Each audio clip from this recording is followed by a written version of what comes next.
Hello बच्चों, let us read this question.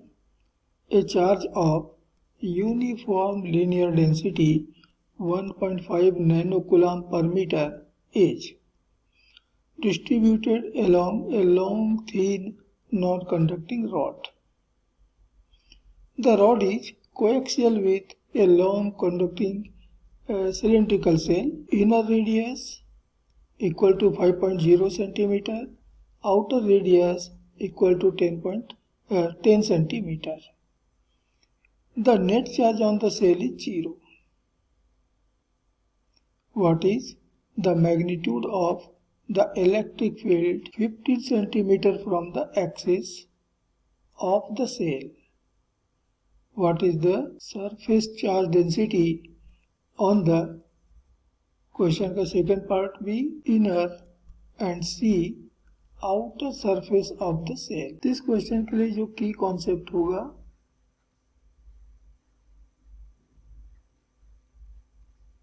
वो है गॉसेस थ्योरम।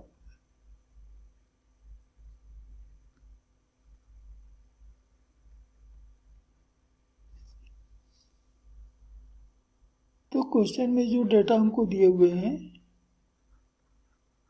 गिवन, एक तो दिया है linear density of charge on the rod, that is lambda 1.5 nanocoulomb per meter, अर्थात 1.5 into 10 raised to -9 coulomb per meter।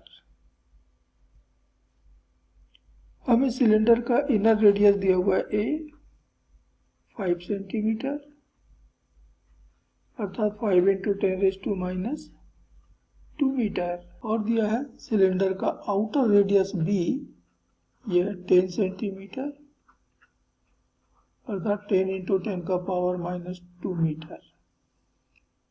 हमें axis से जहाँ पर के रॉड रखा हुआ है वह डिस्टेंस जहाँ पर इलेक्ट्रिक फील्ड कैलकुलेट करना है आर, ये दिया है 15 सेंटीमीटर, अर्थात 15 into 10 raised to -2 मीटर। तो ये हमारा रॉड है जिस पर की चार्ज यूनिफॉर्मली डिस्ट्रीब्यूटेड है, और ये रॉड बहुत लंबी है।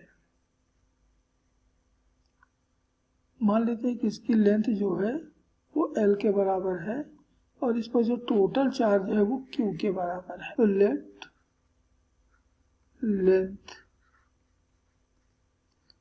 Of the rod is equal to L and charge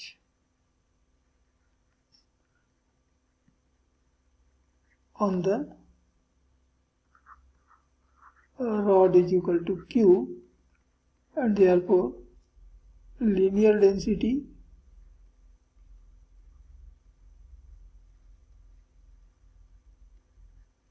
of charge lambda ये बराबर होगा Q by L। ये एक सिलेंड्रिकल सेल के एक्सिस के अलोंग रखा हुआ है, ये हमारा सिलेंड्रिकल सेल है।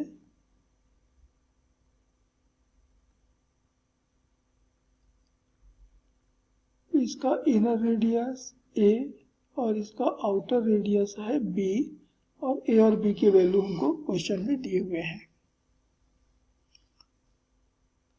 इस रॉड से अर्थात एक्सिस से 15 सेंटीमीटर पर कोई एक पॉइंट है P, यहाँ हमको इलेक्ट्रिक फील्ड की मैग्नीट्यूड बतलाना है कि कितना इलेक्ट्रिक फील्ड यहाँ पर बन रहा होगा।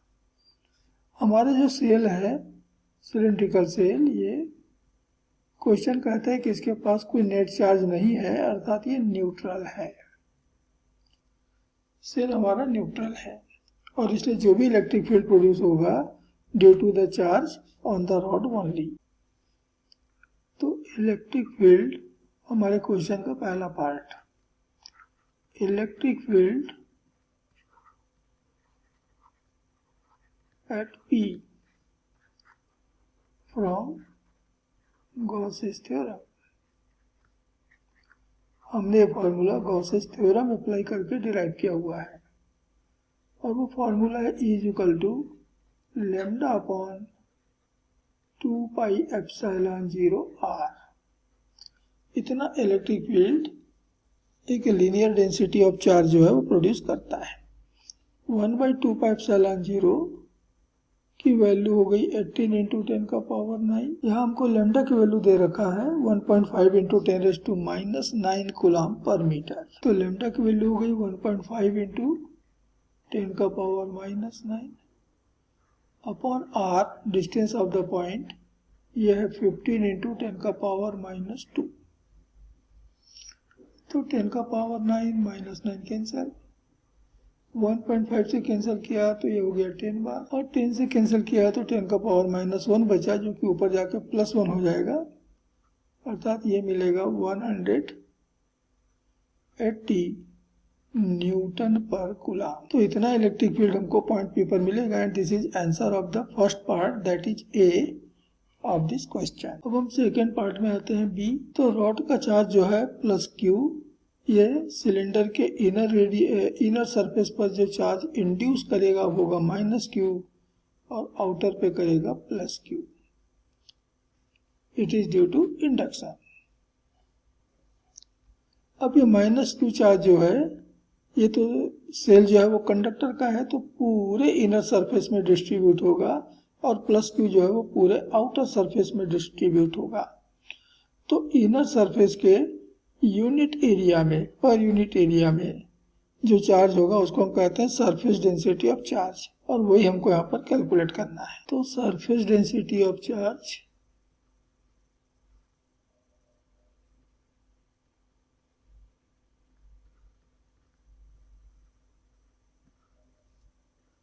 On inner surface,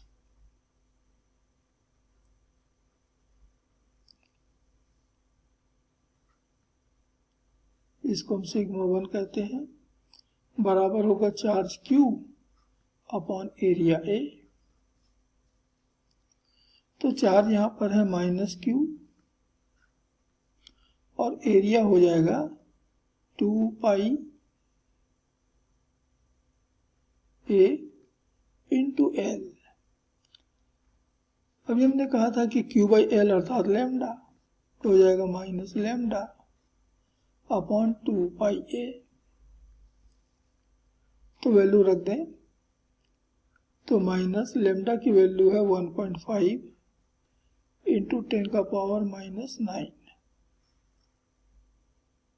upon 2 into pi 3.14, और A की वैल्यू है 5 इंटू 10⁻⁻2। तो सॉल्व करने पर ये हमको मिल रहा है -4.8 into 10⁻⁹ coulomb per metre square, और 10⁻⁹ कूलम को हम कहते हैं नैनो कूलम, और इसलिए हमको मिल जाएगा ये -4.8 nano coulomb per metre square, और ये हमारे इस क्वेश्चन का आंसर होगा, क्वेश्चन के इस पार्ट B का आंसर होगा।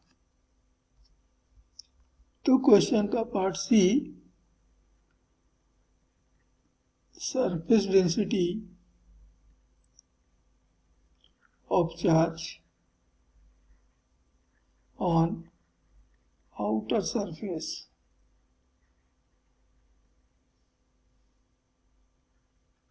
ऑफ द सेल, हम इसको σ2 कहें तो बराबर हो जाएगा +Q upon 2 pi B into L। अब जैसे कि हमको मालूम है कि Q/L अर्थात लैम्डा, इतना मिलेगा। तो लैम्डा की value 1.5 into 10⁻⁹ upon 2 into 3.14 into, और B की वैल्यू है 10 इंटू 10⁻⁻2। सॉल्व करने पर हमको मिल रहा है 2.4 into 10⁻⁹ coulomb per metre square, या 2.4 nano coulomb per metre square. And this is answer of the part C of this question. तो ये हमारे इस क्वेश्चन के फाइनल आंसर्स हैं। Hope You understood it well. Best of luck.